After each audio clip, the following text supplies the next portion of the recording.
What's going on, everyone? Jeremy here from The Quartering. I apologize for the gnarly setup, but there's a couple of news updates that I want to do before heading over to TPUSA, AmFest. We will be broadcasting live from AmFest over on Quartering Live, the YouTube channel, as well as the Mean Green website. I'll be joined by Melanie Mack, Hannah Claire, and perhaps Luke Wardowski. I'm not totally sure what his schedule is, but there is some pretty big updates in the Brown University incident, as well as a possible cover-up as to why there weren't cameras in certain locations. Also, we now know, based on the exit that this person took, it happened to be one of the few exits without a camera. This is looking more and more like an extremely calculated hit on this young Republican girl, because we now know, based on, well, sources say that she was hit multiple times and the other person who was hit was behind her, so perhaps an unintended target. And let's start with the kind of the big break on the live rounds that were detected. Now, just because they have live rounds, it doesn't mean there's DNA. I'm less optimistic now that I've gone through this and I've seen the sheer amount of planning that went into this, but this is something. So check this out. The information about the DNA is widely out. The fact that the task force is working some DNA, there's some reporting that it's from shell casings found at the scene. What I can tell you. So if they do have DNA from those shell casings, that would be incredible. So if they just had the shell casings, it's like, well, who knows? But if they're saying they're working DNA, then that means they pulled something off those shell casings. From my sourcing is that I think quite significantly they have live rounds. That is, rounds that were not fired, undetonated rounds. Why does that matter? Because shell casings have enclosed a detonation. That's how bullets work, which means they often destroy evidence and they're scorched. In the case of live rounds, think about what happens there on a 9mm automatic. He's going to, I think, talk about Luigi Mangione, too, because he had a jam and then he had to rack, and so a live round was dropped. Perpetrator has to fat finger those rounds, bullets, into a magazine, which is the sleeve that holds them, and that gets put into the handle of the gun. That's how a semi-automatic works. So you have a perpetrator handling rounds that have not been exploded that are found at the scene. It's the same thing we saw, if you recall, in Luigi Mangione. When the gun jammed, he also had a semi-automatic. He had to rack the slide to try to get it to work and clear the jam. He did, but that ejects the live rounds. Live rounds at this scene, I think, is a hopeful sign for getting usable DNA, even if he's not in the database. Remember, they can use that familial DNA technique that we saw in the Koberger case. It gets to a cousin or something, you work back from there. So I think that's a positive sign for the investigation, and I can tell you they're scraping very hard at it. Or exit and start. You have familial DNA, and that's pretty big. The familial DNA is extremely helpful, and hopefully somewhere down the line there is some level of DNA evidence, whether it's the perpetrator or it's their family member. We also have this clip, which is actually a must-watch clip. You could not have found a more incompetent group, this is from CJ Pearson, of corrupt morons who are leading the investigation into the incident at Brown University. Brown's head of campus security was fired from his last job for not having proper credentials. Brown's president may have removed security cameras from campus at the behest of Palestinian activists. Providence's city council chief is staff of the genderless bisexual who was arrested for protesting at Trump Tower, and Columbia-born Providence police chief has a nephew who ran one of the largest fentanyl rings on the East Coast. It's typical for that academic space. So that right there is the mysterious campus safety chief, Rodney Chapman. Funny, we haven't really heard from him. Where's he been? Well, we just discovered the Brown University police chief isn't really a big fan of policing. He once said this: communities don't want policing done to them. How this guy came to Brown is a crazy story.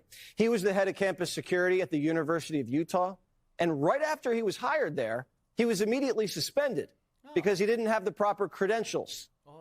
Utah then told him, we're going to fire you or you're going to have to resign. What's it going to be? So Rodney resigned, and Brown said, we'll take you. Unbelievable. And right before this shooting, Brown's police union issued a vote of no confidence in Chief Rodney.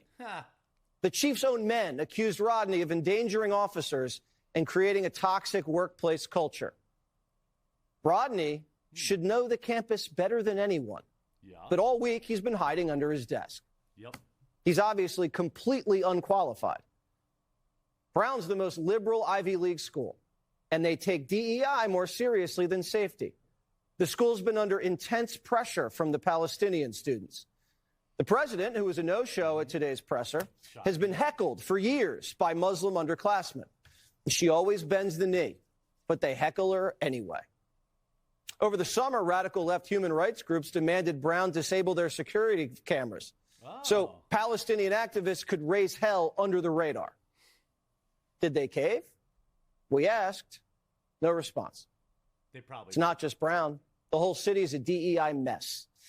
You know who else was at the press conference? The Providence City Council Chief of Staff is a genderless bisexual who was arrested for protesting at Trump Tower this year. Meanwhile, the police chief could be compromised. Turns out the chief's nephew was sentenced to 22 years in federal prison for running one of the largest fentanyl rings in Rhode Island.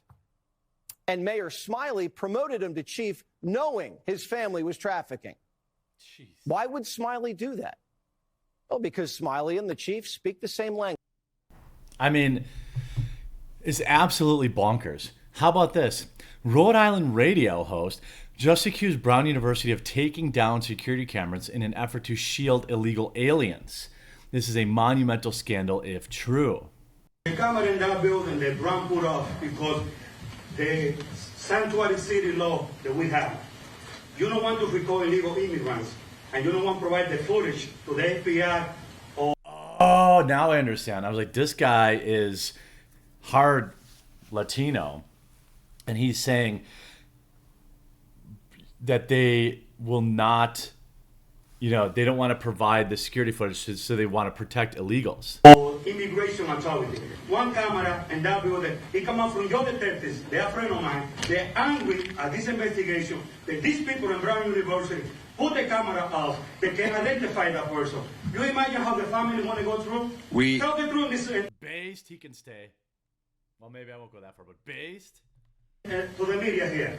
Putting cameras off. We heard from both the Brown police chief and the provost at Brown, who have shared that they have been fully cooperative and been forthcoming with all data and evidence that they have.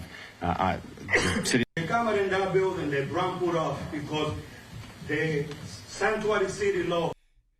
We also have this. 5 days after the Brown University incident, they haven't even interviewed a single eyewitness. 5 days later. Colonel, can you now explain to us, 5 days later, how many students were in that classroom?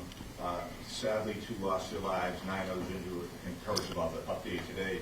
But can you now say how many kids were in that classroom? And did the gunman come in from the back so these people never knew it was coming?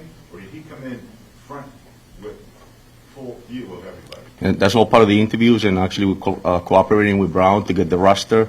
That was a study hall, so we don't have the number. We're still getting information. It's a week later, and they have not interviewed a single witness. A week. I mean, it seems like Brown University is stonewalling. Brown University Provost Professor Frank Doyle, we have 1,200 cameras located throughout campus. There are cameras in this building. Reporter, listen to this. We have 1,200 cameras located throughout the campus. We don't publish the locations of the cameras. That would give a map to somebody to evade detection on the cameras. So that would then why haven't you found anybody yet? Be counterproductive to do that. There are cameras in this building, and as I answered the previous question, we have turned over all evidence that we are holding at Brown to law enforcement and are cooperating fully with them. So you're saying that there's a camera, you're saying there's cameras in the building. I was told yesterday there wasn't cameras in the building. The Attorney General said, old building, no cameras, attached to a new building with cameras. That's what he said. I believe he said that there were 2 different phases of the building that might have 2 different levels of technology. Again, all video imagery has been turned over to law enforcement. That doesn't make sense to a lot of people. The reporters say that, like, these reporters are turning on them. By the way, it's just confirmed that the one exit at Brown University that the shooter took had no cameras. Started walking this way and passing this dumpster. If you just look around this parking lot to show everybody, there are no cameras that we can see out here, right outside of the Barris and Hawley building. You can see there are no cameras that we see visible to the eye. So that is something that has been a big sticking point in this investigation. It's probably because they did the planning and they knew that there wouldn't be any cameras. What a debacle. If they solve this, and I'm not confident they will, it's going to be sheer luck. I hope you're informed by this video. I hope you'll tune in to our AmFest live stream today, and we'll talk to you again real soon.